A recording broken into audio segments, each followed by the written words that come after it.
Quando a Margareth Menezes estava cantando o hino nacional, eu comecei a viajar no tempo e comecei a lembrar que foi aqui na Bahia, no dia 15 de julho de 1978. Eu participava de um congresso do setor petroquímico aqui na Bahia. Jacques Wagner era dirigente sindical. Eu fui convidado e aqui estava para fazer palestra eu, Fernando Henrique Cardoso e Almina Afonso. No dia 15 de julho, às 9 horas da manhã, eu recebo a notícia que tinha nascido o meu filho Sandro.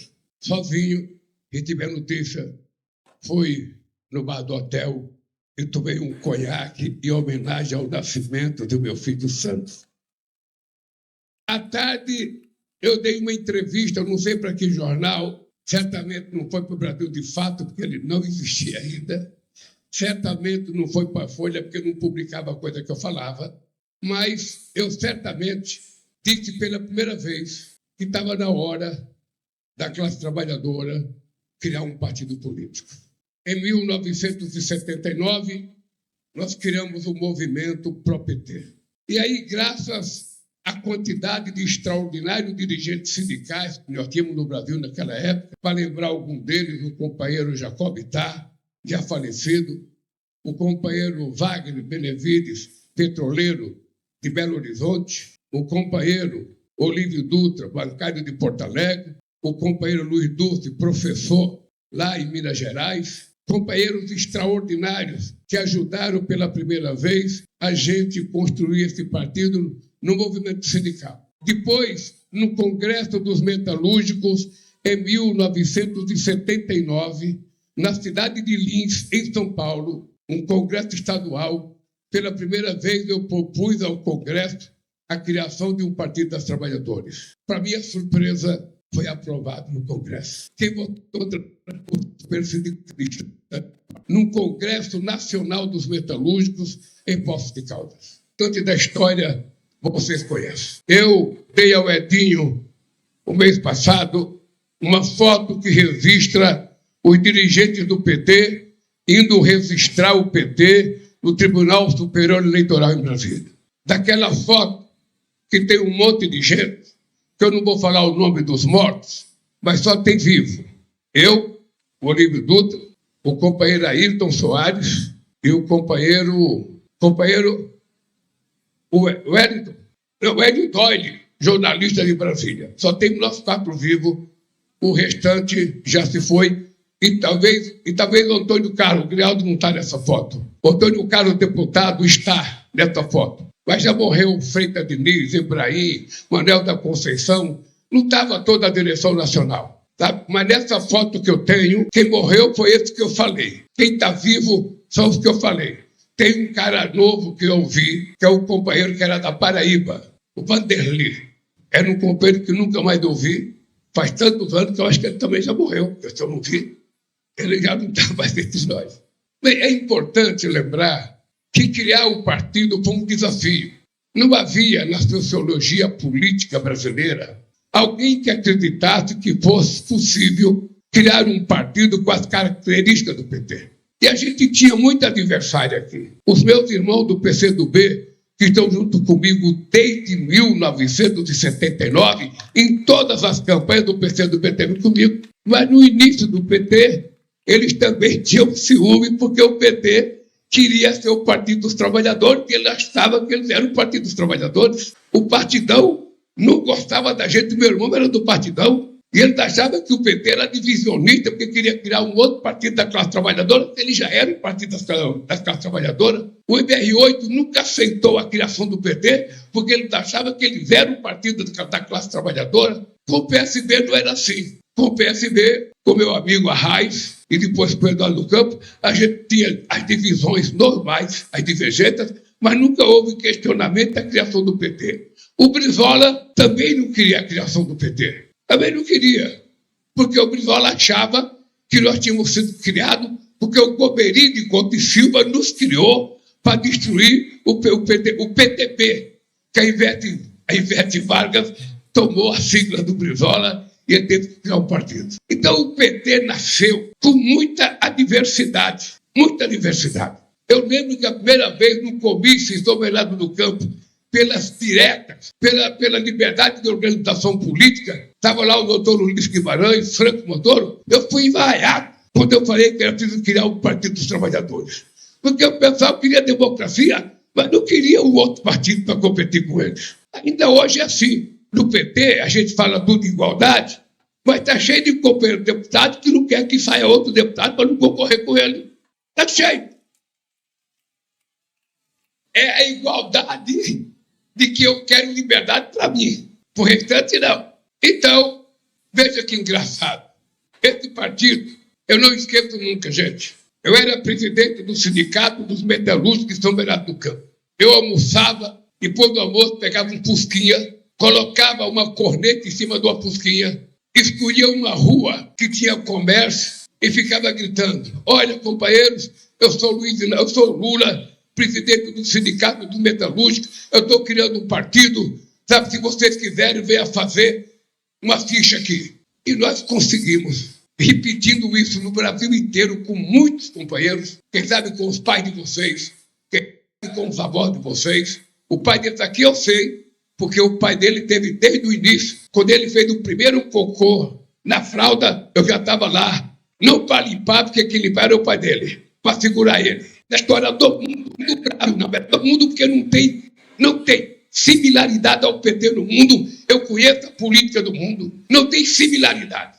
Nós temos os nossos desvios hoje, nós temos muitos desvios, nós estamos acumulando muito erro, mas não tem similaridade da forma que nós criamos esse partido. Esse partido foi criado por trabalhadores, foi dirigido por trabalhadores, e naquele tempo, meu caro Edinho, até um dono do bar que queria se filiar ao PT, a gente achava que ele era burguês. Ele não poderia se filiar ao PT porque era burguês. Era assim que a gente era. Eu lembro que a sogra da Marisa, que morava comigo, a mãe do primeiro marido dela, a dona Marília, ela tinha um fusquinha, meia. O marido dela tinha morrido. E ela gostava de se vestir bem. Quando ela chegava no ano do PT, o pessoal dizia: lá vem a burguesa do Lula. Foi a turma do Zé Disseu, a turma do Genuíno, os meninos da USP, da PUC, procuravam lá o sindicato para conversar comigo e fazia a seguinte pergunta: ô Lula, o PT é tático estratégico? Olha a puta que pariu, lá quer saber se ele é tático estratégico. É só um partido. Porra, eu já estava criando um partido, eles queriam saber se era tático estratégico. Eu lá sabia o que era tático estratégico. Eu lembro que uma crítica que o Luiz Carlos Prestes fez a mim, num debate em Cajamar, foi o seguinte: ele me achava um bom operário, mas ele tinha uma crítica, porque eu não era um operário científico. Cacete, além de ser operário, tinha que ser científico, porra. Ou além de ser operário, usar macacão, trabalhar 10 horas por dia, fazer 2 horas extras e ganhar pouco. O cara queria que eu fosse científico. Se eu fosse científico, eu não era operário. Eu ia ser um intelectual. Então, bom, essas coisas, obviamente, veja que a juventude rebelde da década de 70, sabe, como o Zé Disseu e tantos outros companheiros, tiveram uma contribuição extraordinária na criação do PT. Companheiros como o Genuíno tiveram, como o Tarso Genro, o pessoal que era de organização de esquerda, algumas eu nem sabia o que era, mas tinha o PCR, o Genuíno era do PCR. Eu lembro que eu estava em Rio Branco fazendo um comício, e o Chico, PRC, eu lembro que ele também era do PRC. Eu lembro que eu estava no Acre fazendo um comício nos anos 82, aí o Chico Mendes faz o seguinte discurso: companheiros e companheiros, a marcha camponesa já está andando pela selva para encontrar com a massa operária aqui em Rio Branco. Quando ele terminou de falar, eu falei: porra, Chico, não tem nem marcha camponesa, nem marcha operária, onde é que está essa marcha? E o Chico Mendes, ele ia para São Paulo, eu era muito amigo do Chico Mendes, mas ele tinha medo de dormir em casa. Por que ele tinha medo? Ele tinha medo que eu convencesse ele a não ser do PRC. Ele tinha medo que eu convidasse ele para ser o social-democrata que eu sou. Esse social-democrata revolucionário. Isso que é importante saber. É importante que vocês voltem a ler o manifesto do PT. É importante, porque a filiação partidária, ela não pode ser apenas porque alguém quer ser candidato a alguma coisa. A filiação partidária é uma opção de vida que você faz. Você está num partido porque você acredita no manifesto dele, você acredita no compromisso dele, você acredita na luta dele. Você entra para se somar, você não entra para ser deputado, ou vereador, porra. Senão não é partido, aí vira um partido igual aos outros. Vira um partido igual aos outros. E agora os nossos deputados são testemunha que a política apodreceu. A política apodreceu. Vocês que são candidatos, sabem como é que está o mercado eleitoral nesse país. Você sabe quanto custa um cabo eleitoral. Você sabe quanto custa um vereador. Você sabe quanto custa o preço de cada candidatura nesse país. O que é uma vergonha. O que é uma vergonha. Eu, sinceramente, tenho saudade do tempo que eu fazia comício. E aqui tem gente que é pró. Fazia comício, eu vendia camiseta, eu vendia macacão, eu vendia bola, eu vendia fita médica para ganhar dinheiro, para encher o tanque de gasolina, para ir fazer um outro comício. Agora é dinheiro rolando para tudo quanto é lado. Não é possível. A direita não quer que a gente seja pior do que eles. Eles só querem que a gente seja igual a eles. É só isso. É só isso. Eu lembro de uma frase do doutor Ulisses Guimarães. Nós, constituintes, tudo revolucionário, discurso fraco. Não sei se vocês se lembram, nós chegamos na Constituinte com 16 deputados, com um projeto de Constituição pronto e um regimento interno da Constituinte pronto. Era pequeno, mas era desaforado. É que o Trump não conhece essa história, senão ele ia pensar duas vezes antes de querer brigar comigo. Ele ia pensar. Pois bem, nós vamos fazer duas queixas por Ulisses Guimarães. Duas queixas que nós vamos fazer. Aí chegamos lá, doutor Ulisses Guimarães, a gente não quer usar gravata aqui. Gravata é coisa de burguês, a gente não quer usar. Ulisses Guimarães, tudo bem, você não quer usar, não, quem mandou você ser deputado? Aqui tem regimento interno. Daqui para fora você pode andar até pelado. Aqui dentro é terno e gravata, quem quiser ser deputado. Ninguém renunciou ao mandato. Todo mundo ficou com terno e gravata. E aí, a gente achava que ganhava muito. E a gente também foi brigar. O salário é muito alto. O salário é muito alto. Ulisses Guimarães, tudo bem. Tudo, não recebam. Devolve para casa. Ou pega o salário e deposita para alguém. Ninguém também deposita. Então eu aprendi muito rapidamente a diferença entre a garganta e a realidade. Aprendi muito rapidamente o que é principismo e o que é política real. A política do necessário, a política da correlação de força, a política da teimosia. E por conta disso, é importante lembrar que desde 1989, algumas de vocês não tinham nascido. Esse partido, com apenas 8 anos de idade, foi o segundo colocado em 89, o segundo colocado em 94, o segundo colocado em 98, o primeiro colocado em 2002, o primeiro colocado em 2006, o primeiro colocado em 2010, o primeiro colocado em 2014, o segundo colocado em 2018 e o primeiro colocado em 2022. Ou seja, eu tive o prazer, mesmo quando no primeiro turno o PSDB teve candidato, mesmo quando no primeiro turno o PCdoB teve candidato, no segundo turno todos eles vieram somar comigo. E a Transnordestina, João, que eu estou fazendo no Nordeste, ela é uma reivindicação do Miguel Arraes, depois de uma visita da mãe dele lá no Araripe. Peguei o avião e falei, Lula, pelo amor de Deus, se você ganhar, faça a Transnordestina. E se Deus quiser, eu vou andar naquele trem antes de terminar o meu mandato esse ano. Bem, vocês se lembram que o nosso partido dizia no manifesto: nós nascemos para dar vez e voz àqueles que não tinham nem vez e nem voz. Vocês se lembram disso? É preciso saber se a gente está fazendo isso. Nós temos que toda noite ao deitar colocar a cabeça no travesseiro e saber se o nosso dia é condizente com aquilo que era a aspiração da razão pela qual nós criamos esse partido. Porque a verdade é essa: o deputado, ele não pode confundir um mandato dele com emprego, com profissão. Deputado não é profissão. Eu, em 1990, deixei de ser candidato para tentar demonstrar ao PT que eu não precisava de mandato para ser importante. O que eu precisava era trabalhar, era viajar, era conversar. E não fiquei menor, porque não tive mandato. Eu queria que a gente não esquecesse nunca disso, porque a política está muito mercantilizada. Muito mercantilizada. Muito. E eu conheço muitos discursos revolucionários de 20 anos atrás, que hoje o discurso está muito low profile. Está muito maneiro. Está muito maneiro. A verdade é que a gente não tem força e não tem número. Mas a verdade é que o orçamento secreto, sabe, foi um sequestro do orçamento do executivo para que os deputados e senadores tivessem liberdade de utilizar a mesma quantidade de dinheiro que sobra para o governo federal. Esse ano é quase 60 bilhões de dólares. Se vocês acham que isso é normal, tudo bem.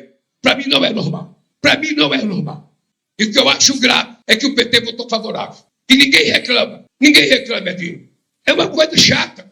Eu sei que tem como ele fica chateado eu estar falando isso aqui. Mas se vocês acham que eu sou pai e eu não posso falar, aonde é que eu vou falar?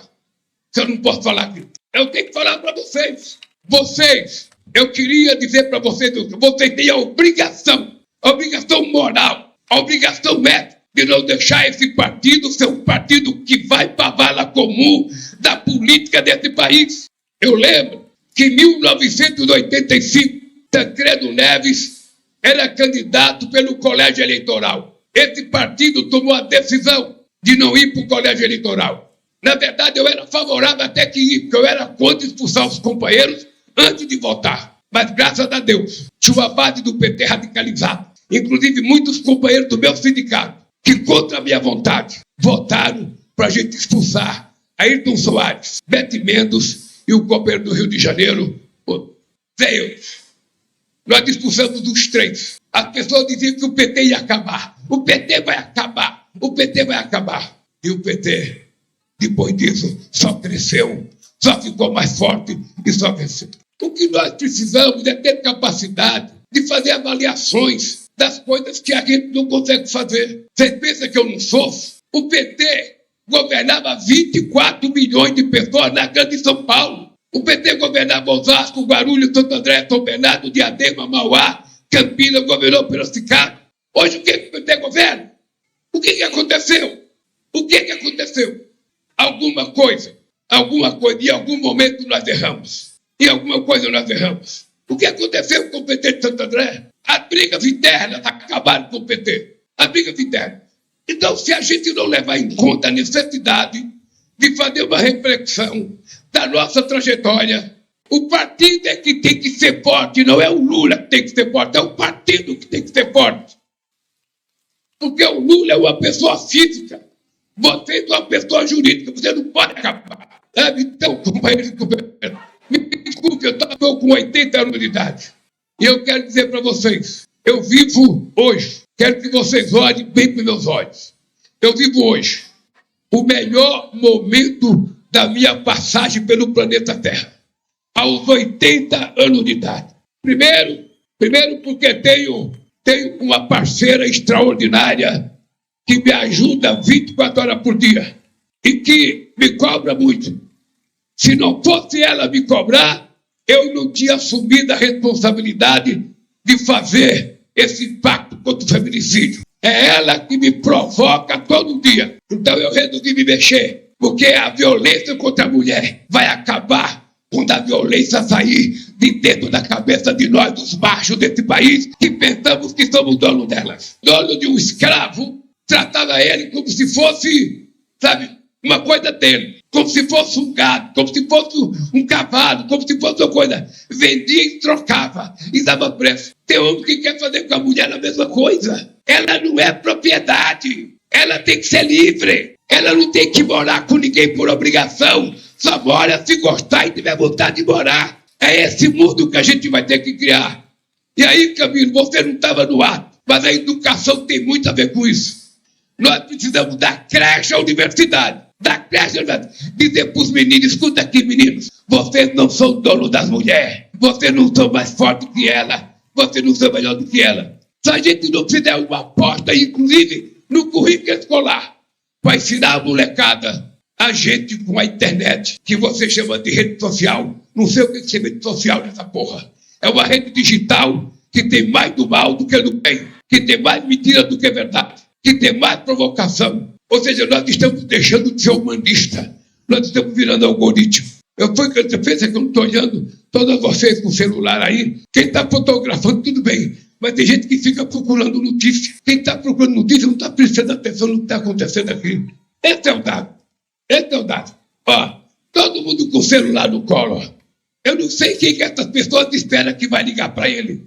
Se o Trump ligar, não é para vocês, é para mim. Se o Putin ligar, não é para vocês, é para mim. Então, por que fica todo mundo com o celular? Como se estivesse esperando acontecer uma coisa. Acorda meia-noite, aí vai dar um beijo no marido, ou ele dá um beijo na mulher, pega o celular. É preciso recuperar uma coisa chamada humanismo, sentimento, amor, um comportamento civilizado na relação. Então nós nascemos para viver em comunidade. Nascemos para viver, nós temos que ajudar uns aos outros. Hoje nós estamos muito individualizados. Quem mora no apartamento de frente não conversa com quem mora no outro. No elevador não se conversa. Quem vai sair na garagem, tem um carro na frente, já fica xingando. Se o farol fecha, já fica xingando. Ou seja, que mundo a gente está criando? Então, presta atenção. Qual é o papel do PT nessa história? Nós vamos ter uma eleição agora. Quando eu digo que eu vivo o meu melhor momento, não é só pessoal, físico e mental. Quando eu fui eleito com 57 anos de idade, eu não conseguia fazer mais do que 4 km por hora na esteira. Com 57 anos. Hoje, com 80, eu faço 6 km a 6 km por hora com 5 de inclinação. Ou seja, eu sou a prova. Eu sou a prova de que aos 80 eu estava melhor, estou melhor do que quando eu estava com 50. E a Jangia pode provar isso.